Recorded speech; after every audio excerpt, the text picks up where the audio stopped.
Yes, law enforcement is definitely just something in place to make sure that there's protection for the elite and enforcement of taxes.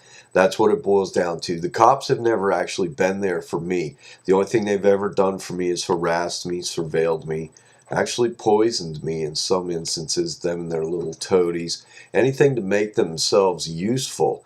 That's what the cops are good at. They cannot seem to, for all their surveillance and for all their uh, inroads they've made into privacy and things like that, they cannot prevent crimes. They cannot even solve crimes. You know, it takes them days, weeks, months, years to find a missing person, and most of those missing people are never found.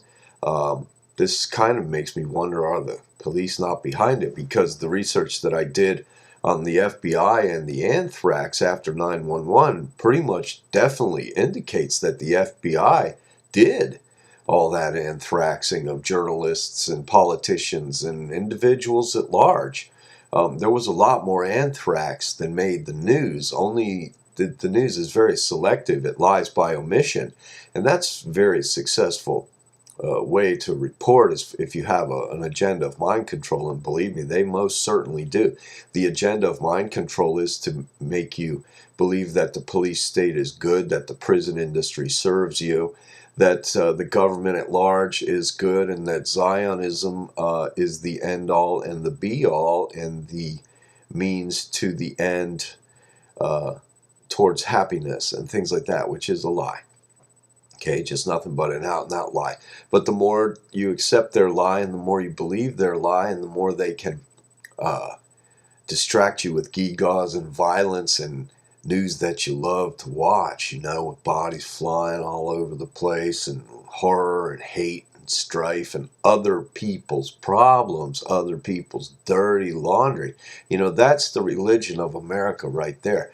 They all talk a good game about worshiping their Lord and all this, but really the religion of America is just feeling superior by really keeping an eye on other people's problems and being real glad that they're not your problems, you know. And that's a terrible thing because Americans deserve a lot more, and we used to be a lot more when we read books, you know. And you could choose what books to read, but generally speaking, when you're reading a book, you're exercising your mind. When you're allowing these people to get inside your head and push buttons, well, really, that's the primary prison right there.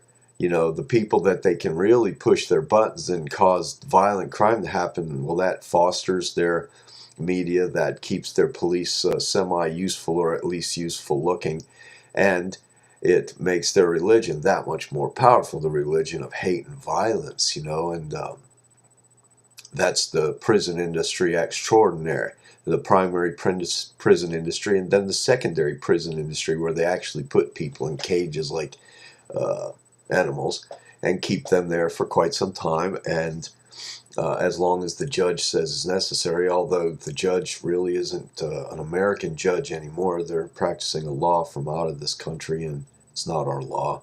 The bar is the British bar. The laws that are in place basically aren't to um, decrease violence in this society. I think they're more to foster violence in this society, to keep the media running, and to keep the educational system confused. And it's all controlled by the same people, the people who control the currency.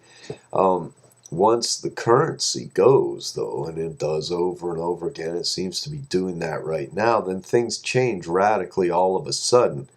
And I don't know who is actually going to foot the bill for that. But you can bet that the people behind all this that you've allowed to pull the carpet out from under you slowly have their escape routes already well planned, and most of them are already out of here, and they're just pushing the buttons and pulling the strings from far, far away.